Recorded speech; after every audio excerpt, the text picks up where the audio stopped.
വിശ്വസിക്കത്തില്ല ആരും ഞാൻ ഈ പറയുന്നത്. ഞാൻ പക്ഷേ ഈ എവറസ്റ്റിൻ്റെ ക്യാമ്പ് 4 എവറസ്റ്റിൻ്റെ മുകളിൽ വരെ കയറിട്ടിട്ടുണ്ട്, റോപ്പ് ചെയ്തിട്ടുണ്ട്. അപ്പോൾ ഈ റോപ്പിനകത്ത് നമ്മളൊരു ജുമാർ എന്ന് പറഞ്ഞ സാധനം അറ്റാച്ച് ചെയ്തിട്ടാണ് മേളിലോട്ട് കയറി പോകുന്നത്. അപ്പം ഒരാൾ ഇപ്പോൾ എവറസ്റ്റിൽ ക്യൂ ഒക്കെ ആണെന്ന് പറയത്തില്ലേ, വലിയ ക്യൂ ആണെന്ന് പറയത്തില്ല. അപ്പോൾ ഒരാളെ ഓവർടേക്ക് ചെയ്ത് മറ്റൊരാൾ പോകാറില്ല, പുറകിലെ പോകാറുള്ളൂ. ഞാനിത് ഈ 15 ഓക്സിജൻ കയറ്റിയിട്ട് ഞാൻ ഈ റോപ്പിൽ പിടിക്കാതെ എവറസ്റ്റിന് മുകളിലേക്ക് രാത്രി ഓടി കയറുകയായിരുന്നു. ഇത്ര വലിയ ഡേഞ്ചർ പരിപാടി വേറെ ഒന്നും ചെയ്യാനില്ല, കാരണം ആ റോപ്പ് ഇട്ടിട മാത്രമേ സേഫ് ആയിട്ടുള്ളൂ.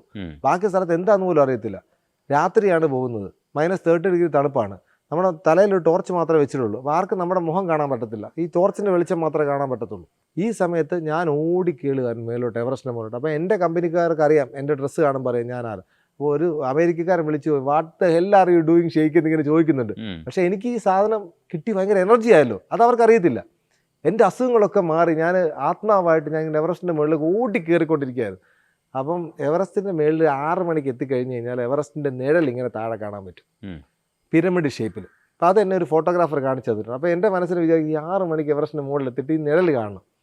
അപ്പോൾ ഞാൻ വിചാരിച്ചു 2 മണിക്കൂർ കൊണ്ട് എവറസ്റ്റിൻ്റെ മുകളിലെത്താം. കാരണം ഞാൻ അത്രയ്ക്ക് പോസിറ്റീവായിട്ട് ഓടിക്കയറുകയാണ്. കാരണം ഞാൻ ഉദാഹരണം പറയാം, അവരൊരു 10 സ്റ്റെപ്പ് വെച്ചിട്ടാണ്, 10 ശ്വാസം എടുത്തിട്ടാണ് അപ്പോൾ ഒരു സ്റ്റെപ്പ് വെക്കുന്നതെന്ന് കൂട്ടിക്കും. 10 ശ്വാസം എടുത്തിട്ട് ഒരു സ്റ്റെപ്പ്, ഞാൻ ഒരു ശ്വാസം എടുത്തിട്ട് ഒരു സ്റ്റെപ്പ് വെക്കുക.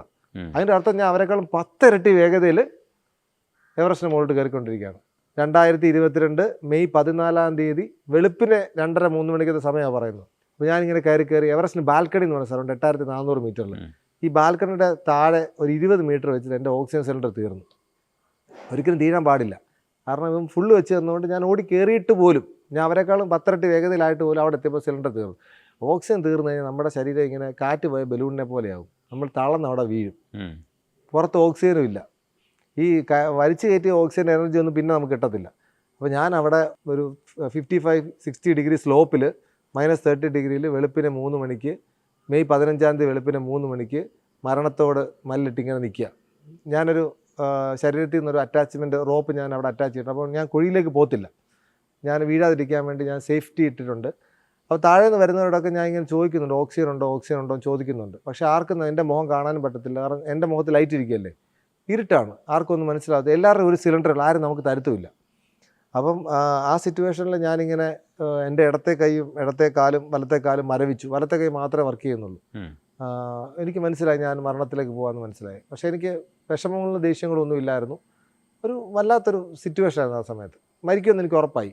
പക്ഷെ ആ സമയത്തും ഞാൻ ആഗ്രഹിച്ചതെന്ന് വെച്ച് കഴിഞ്ഞാൽ, ഞാൻ വലിയ ഫോട്ടോഗ്രാഫറും വീഡിയോഗ്രാഫറുമാണ്. വലുതെന്ന് വെച്ച് കഴിഞ്ഞാൽ എനിക്ക് എല്ലാം എടുക്കാൻ ഇഷ്ടമാണ്, അതാണ് എൻ്റെ വലിപ്പം. അപ്പോൾ എൻ്റെ കയ്യിൽ എപ്പോഴും ഞാനൊരു ഗോപ്രോ കാണും. എനിക്ക് എപ്പോഴും ഉള്ള വിഷമം വെച്ചാൽ ആ സമയത്ത് ഇതെനിക്ക് ഷൂട്ട് ചെയ്യാൻ പറ്റിയില്ലല്ലോ എന്ന് എനിക്കൊരു വിഷമം ഉണ്ടായിരുന്നു. ഞാൻ മരിക്കാൻ പോകുന്നത് എനിക്ക് ഷൂട്ട് ചെയ്യാൻ പറ്റിയില്ലല്ലോ, ലോകത്തിൽ ആദ്യമായിട്ടാണ് ഷൂട്ട് ചെയ്യാൻ പറ്റിയില്ലല്ലോ. അതായിരുന്നു എൻ്റെ ആ സമയത്തെ വിഷമം. ആ സമയത്ത് എൻ്റെ പഴയ മെമ്മറീസൊക്കെ ഇങ്ങനെ ഫ്ലാഷ് ചെയ്ത് വരുന്നുണ്ടായിരുന്നു. സെറീനായിട്ടുള്ളൊരു എൻവയോൺമെൻ്റ് ആണ്. താഴെ നോക്കിക്കഴിഞ്ഞാൽ കുഴിയാണ്, ഒരു 55 ഡിഗ്രിയിൽ ഇങ്ങനെ താഴോട്ട് സ്ലോപ്പ് പോയിക്കൊണ്ടിരിക്കുകയാണ്. താഴേന്ന് കയറി വരുന്നവരുടെ ചെറിയ വെളിച്ചം മാത്രമേ നമുക്ക് കാണത്തുള്ളൂ. മഞ്ഞ് കാറ്റിങ്ങനെ നമ്മളെ തഴുകി പൊയ്ക്കൊണ്ടിരിക്കുകയാണ്. കാറ്റ് വന്നിട്ട് ഇങ്ങനെ മഞ്ഞിനെ കൂടെ കൊണ്ടുവരും. അപ്പോൾ നമ്മുടെ ദേഹത്തെല്ലാം മഞ്ഞാവും. അതിങ്ങനെ ആ സമയത്തെ സ്ഥലത്താണ് ഞാൻ ഇരിക്കുന്നത്. ആ സമയത്ത് ഈ ബേസ് ക്യാമ്പിൽ വെച്ച് പരിചയപ്പെട്ട ഒരു ഷെർപ്പയുണ്ട്. പുള്ളിക്കാരൻ്റെ DJ-യുടെ ഒരു ക്യാമറ ഉണ്ടായിരുന്നു, ഇങ്ങനെ കറങ്ങുന്നൊരു ക്യാമറ. അപ്പോൾ പുള്ളിക്കാരൻ ഇത് വെച്ചുള്ള വീഡിയോസൊക്കെ എന്നെ കാണിച്ചു തന്നപ്പോൾ ഞാൻ ഗോപ്രോ കാണിച്ചപ്പോൾ ഞങ്ങൾ അതിന് ഫ്രണ്ട്സായി. പുള്ളിക്കാരൻ ബ്രിട്ടീഷ് ക്ലൈംബറെ കൊണ്ട് ആ സമയത്ത് കയറി വരിക. പുള്ളിക്കാരൻ എന്നെ മനസ്സിലായിട്ട് വെയിറ്റ് എന്ന് പറഞ്ഞിട്ട് പുള്ളിക്കാരൻ മുകളിലേക്ക് പോയി. 20 മീറ്റർ മുകളിൽ എവറസ്റ്റിലെ ബാൽക്കണിയാണെന്ന് പറഞ്ഞില്ലേ, അവിടെ ഞങ്ങളുടെ അടുത്ത സിലിണ്ടർ ഇരിപ്പുണ്ട്. 20 മീറ്റർ എന്ന് വെച്ചാൽ വോളാണ്, നമുക്ക് മേളിലോട്ട് കയറാൻ പാടാം, 90 ഡിഗ്രി വോളാണ്. ഇവിങ്ങേര് പോയിട്ട് ഞങ്ങളുടെ ഷെർപ്പയോട് പറയുന്നു, ഇതുപോലെ താഴെ ഒരാൾ ചാവാൻ കിടപ്പുണ്ട്, നിങ്ങൾ പോയി കഴിഞ്ഞാൽ ഇപ്പോൾ രക്ഷപ്പെടുത്താം. പുള്ളിക്കാരൻ്റെ ക്ലയൻറ്റിനെ കൊണ്ട് പോവാം. അപ്പോൾ ആ ഷെർപ്പ മേളിൽ നിന്ന് ഓക്സിജൻ സിലിണ്ടറായിട്ട് താഴേക്ക് വരുന്നു.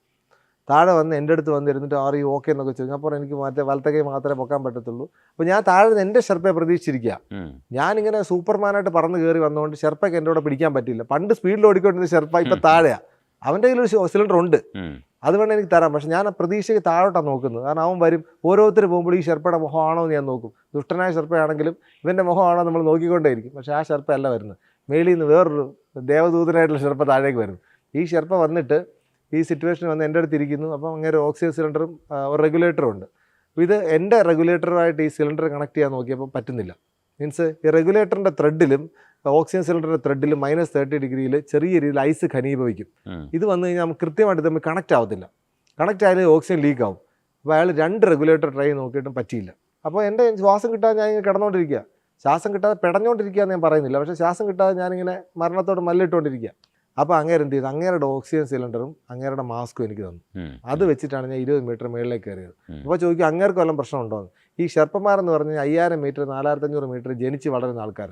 അവരെന്ന് വെച്ച് കഴിഞ്ഞാൽ വേറെ തന്നെ ജീവികളാണ്, നമുക്ക് മനുഷ്യന്മാരാണെന്ന് പോലും പറയാൻ പറ്റത്തില്ല. കാരണം അവരുടെ ലങ്സിൻ്റെ കപ്പാസിറ്റി, അവരുടെ ശരീരത്തിനകത്തെ എന്താ പറയുക ഘടനയെല്ലാം വ്യത്യാസം. അവർ ഈ ഹൈ ആൾട്ടിറ്റ്യൂഡിന് വേണ്ടി ജീവിച്ചിരിക്കുന്ന മനുഷ്യന്മാരാണ്. അവർ ഓക്സിജൻ സിലിണ്ടർ ഇല്ലാതെ സബ്മിറ്റ് വരെ ചെയ്യുന്നവരുണ്ട്. 28 പ്രാവശ്യം സബ്മിറ്റ് ചെയ്തൊരു കാമി റീത്ത ഷെർപ്പയുണ്ട്. അപ്പോൾ ഇവർക്കത് പ്രശ്നമില്ല.